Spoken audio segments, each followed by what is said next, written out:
చిట్టి కథల పెట్టెకు స్వాగతం. ఈరోజు మనం చెప్పుకోబోయే కథ దొంగ చేసిన మేలు. కనకమ్మ కనకయ్య భార్యాభర్తలు. వాళ్ళ పేర్లు కలిసినట్టుగానే బుద్ధులు కూడా ఒక్కటే. ఇద్దరిది దొంగ బుద్ధే. పెళ్ళైన కొత్తలో భార్య చీర తెమ్మంటే కనకయ్య బట్టల కొట్టులోంచి తెలివిగా ఒక చీర దొంగిలించి తెచ్చాడు. ఈ సంగతి తెలుసుకున్న కనకమ్మ భర్త ప్రయోజకత్వానికి ఎంతగానో మురిసిపోయింది. ఆనాటి నుంచి ఇద్దరూ కూడబలుక్కుని చిన్న పెద్ద దొంగతనాలు ప్రారంభించారు. అందుకు అద్దె ఇళ్లల్లో చేరి తమ దొంగతనం బయటపడుతుందన్న అనుమానం కలగ్గానే మరొక అద్దె ఇంటికి చేరేవారు.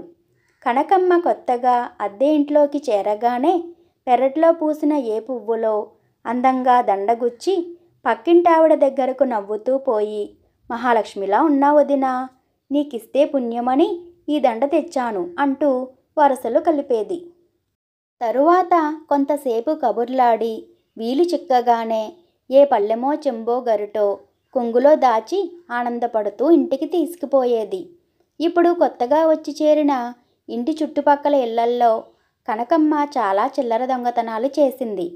ఒకనాటి మధ్యాహ్నం వేళ అమ్మలక్కలంతా కూర్చుని పిచ్చాపాటి మాట్లాడుతుండగా కనకమ్మ, మేం వచ్చి చేరిన కొత్తలో లేదు కానీ ఇప్పుడు ఇక్కడ దొంగతనాలు మొదలైనాయి. మొన్న మా ఆయన పంచె పోయింది, నిన్న బావి దగ్గర పెట్టిన ఇత్తడి పాత్ర పోయింది అన్నది. ఆ మాటలు విన్న మిగతా వాళ్ళు కూడా తమ ఇళ్లల్లో ఏవో వస్తువులు పోయినట్లు చెప్పారు. మనం అలా చూస్తూ ఊరుకొని లాభం లేదు, మన జాగ్రత్తలో మనం ఉండాలి. ఆ దొంగను ఈ నెల తిరగకుండా నేను తప్పక పట్టేస్తాను అన్నది కనకమ్మ. ఈ విధంగా దొంగతనాల ప్రసక్తి తానే ముందు తెస్తే తన మీద ఎవ్వరికీ అనుమానం రాదని ఆమె నమ్మకం. కనకయ్య ఆ దొంగ సరుకు పట్నంలో అమ్మి ఆ డబ్బుతో జూదాలు ఆడి ఇంటికి తిరిగి వస్తుండేవాడు. ఒకనాడు కనకమ్మ భర్తతో, నీకు ఈ మధ్య బొత్తిగా ఒళ్ళొంగడం లేదు, ఏం సంపాదించినా నేనే సంపాదించాలి అన్నది కోపంగా. ఇంతకు నన్నేం చేయమంటావో చెప్పు అన్నాడు కనకయ్య విసుగ్గా. పక్కింటి పార్వతమ్మ వాళ్ళ పెరట్లో అమృతపాణి అరటిగెల ఇప్పుడిప్పుడే రంగు తేలుతున్నది. ఈ రాత్రి బాగా పొద్దుపోయిన తర్వాత వెళ్ళి మనం రహస్యంగా ఆ గెల కోసుకు వచ్చేద్దాం. ఆ గెల్లో 100 పళ్ళకు పైగానే ఉంటాయి అన్నది కనకమ్మ. అలాగే కోసుకువద్దాం అన్నాడు కనకయ్య ఉత్సాహంగా. ఆనాటి అర్ధరాత్రి వేళ కనకయ్య కొడవలి తీసుకుని పార్వతమ్మ ఇంటి పెరట్లోకి మరుగు గోడ మీదుగా దూకాడు. అతడు గెల కోసి దాన్ని గోడ మీదుగా కనకమ్మకు అందించి తిరిగి గోడ దూకి తన ఇంటి ఆవరణలోకి దూకాడు. అరటిగెలను ఇద్దరూ మోస్తూ ఇంట్లోకి తీసుకుపోయి తలుపులు మూసుకున్నారు. కనకమ్మ దాన్ని ఒక గోతాంలో వేసి అటక మీదకి చేర్చింది. తర్వాత ఇద్దరూ తృప్తిగా నిద్రపోయారు. అయితే తెల్లవారుతూనే కనకయ్య పెట్టే కేకలకు కనకమ్మ అదిరిపడి లేచింది. చూస్తే ఇల్లంతా చిందరవందరగా ఉన్నది. వీధి తలుపులు 2 బార్లా తెరిచి ఉన్నవి. దొంగతనం జరిగిందనుకుంటూ కనకమ్మ ఆదుర్దాగా మెడను తడుముకున్నది. అక్కడ ఉండవలసిన బంగారు గొలుసు లేదు. ఆమె కెవ్వుమన్నది. ఇంతలో కనకయ్య మూత తెరిచి ఉన్న బట్టల పెట్టి అడుగున కొంతసేపు వెతికి, అయ్యో అంటూ పెద్దగా అరచి, ఏమే, ఇందులో దాచిన 3000 రూపాయలు దొంగలు ఎత్తుకుపోయారు అన్నాడు. వాళ్ళ కేకలు విని ఇరుగు పొరుగు ఇళ్లలోని వాళ్ళు పరిగెత్తుకుంటూ అక్కడికి వచ్చారు. కనకమ్మ శోకాలు పెడుతూ, మిగిలిందేమీ లేదు, ఇల్లంతా గుల్లైపోయింది అంటూ జుట్టు పీక్కోసాగింది. ఆ వచ్చిన వాళ్లలో పక్క ఇంటి పార్వతమ్మ కూడా ఉన్నది. ఆమె గది మధ్య గోడకు అంచి ఉన్న అమృతపాణి గెలకేసి చూసి నిర్ఘాంతపోయి, తెల్లవారుతూనే పెరట్లోని అరటి చెట్టుకు గెలలేకపోవటం చూసి చాలా బాధపడ్డాను. సరే, ఇంతకు ఇది మీ ఇంట్లోకి ఎలా వచ్చింది అని కనకయ్య కనకమ్మలను అడిగింది. వాళ్ళు అటక మీద ఉండవలసిన గెల కిందకెలా వచ్చిందో అంతుబట్టక ఏడుపు ముఖాలు పెట్టారు. పార్వతమ్మ గెలలో ఒక అరటికాయకు గుచ్చి ఉన్న కాగితాన్ని చూసి ఆశ్చర్యపోతూ దాన్ని ఊడదీసింది. అందులో రాసి ఉన్నదాన్ని ఆమె ముందుగా చదువుకుని తర్వాత అందరికీ చదివి వినిపించింది. ఇంతకాలంగా నేను నిరుద్యోగినే కానీ దొంగను కాదు. ఉద్యోగ ప్రయత్నంలో ఊర్లు తిరుగుతూ రాత్రి పొద్దుపోయి ఈ వీధిన వెళుతూ ఉండగా పొరిగింటి అరటిగెల దొంగలిస్తున్న మీరు కంటపడ్డారు. వెంటనే నేను మీ ఇంట్లో చొరబడి వంటగదిలో రహస్యంగా నక్కి కూర్చున్నాను. తర్వాత మీ సంభాషణ అంతా విన్నాను. మీ దొంగ బుద్ధి నలుగురికి తెలిసేందుకు గాను అరటిగెలను అటక మీద నుంచి దించి గోడకు ఆనించాను. మీది కష్టార్జితం కాదు, దొంగలించిన డబ్బు. అందుకని బట్టలు పెట్టి అడుగున దాచిన ఆ డబ్బు తీసుకుపోతున్నాను. దీనితో ఏదైనా ఒక వ్యాపారం చేస్తూ మర్యాదగా బతకతలిచాను. పార్వతమ్మ ఉత్తరం చదవడం పూర్తి చేయగానే అక్కడ చేరిన వాళ్ళందరూ కనకయ్య కనకమ్మలను గట్టిగా చేవాట్లు పెట్టి మిమ్మల్ని ఖైదులో వేయించవలసింది, కానీ మీరు దొంగతనాల ద్వారా కూడబెట్టినదంతా పోగొట్టుకున్నారు. అందుకే దయతలిచి వదిలేస్తున్నాం. ఇకనైనా బుద్ధిగా బతకండి అని అక్కడ దొరికిన తమ తమ సామాన్లు తీసుకుని వెళ్ళిపోయారు.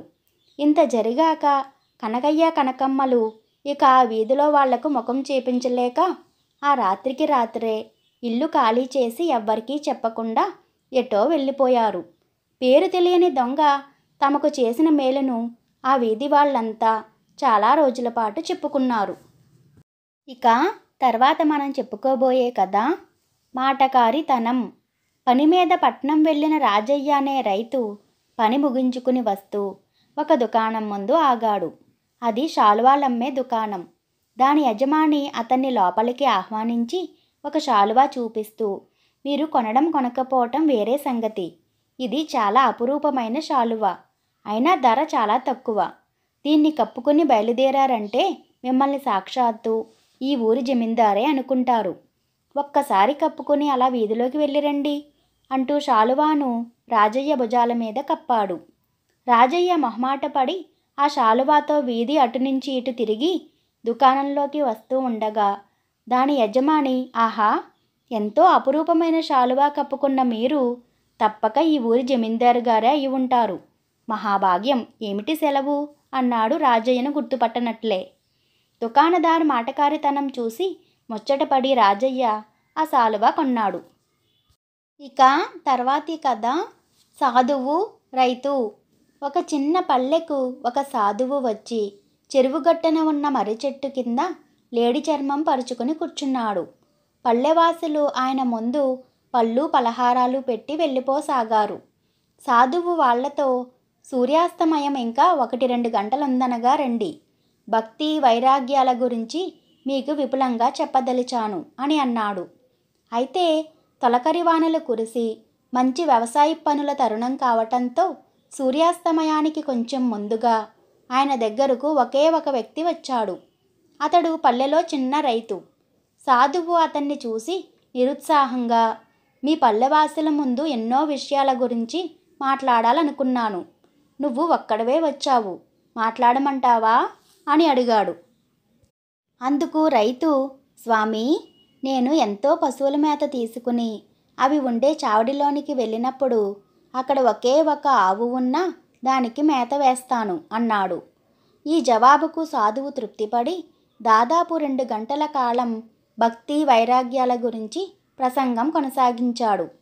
తర్వాత ఆయన రైతును, నా ప్రసంగం ఎలా ఉన్నది అని అడిగాడు. రైతు వినయంగా, స్వామి, నేను పశువుల చావడిలోనికి చాలా మేత తీసుకుపోయినా అక్కడ ఉన్న ఒక ఆవు చేత మొత్తం మేతంతా తినిపించే ప్రయత్నం చెయ్యను అని అక్కడి నుంచి వెళ్ళిపోయాడు. తర్వాత మనం చెప్పుకోబోయే కథ షావుకారు విరాళం. షావుకారు శివయ్యకు బాగా జబ్బు చేసింది. ఆయన వైద్యుడితో, ఈ మాయదారి జబ్బు వల్ల శరీర బాధతో పాటు బుద్ధికి కూడా నిలకడ లేకుండా పోతున్నది. చెప్పవలసింది చెప్పలేకపోతున్నాను, చెప్పకూడదనుకున్నది చెప్పేస్తున్నాను అన్నాడు. నిరాశపడకండి, నా శక్తి కొద్దీ ప్రయత్నించి మీ జబ్బు కుదురుస్తాను అన్నాడు వైద్యుడు. నిజంగానా? అలా చేశారంటే మీ వైద్యశాలకు 1,00,000 రూపాయలు విరాళం ఇస్తాను అన్నాడు షావుకారు. కొన్నాళ్ల వైద్యం తర్వాత షావుకారు జబ్బు నయమైపోయింది. ఒక రోజున వైద్యుడు ఆయనను చూడవచ్చి, మీకొక సంగతి గుర్తు చేయదలిచాను. మీరు జబ్బులో ఉండగా నా వైద్యశాలకు 1,00,000 రూపాయలు విరాళం అన్నాడు. నిజమా? అసలు జబ్బే అది. చెప్పవలసింది చెప్పలేకపోవటం, చెప్పకూడనిది చెప్పేయటం అన్నాడు షావుకారు. ఈ కథలు మీకు నచ్చినట్లయితే లైక్ చేసి షేర్ చేయండి. ఇలాంటి మరిన్ని కథల కోసం మన చిట్టి కథల పెట్టి ఛానల్ను సబ్స్క్రైబ్ చేసుకోండి. మీ అభిప్రాయాలను కామెంట్ రూపంలో తెలియచేయటం మరవకండి. Thank you for watching.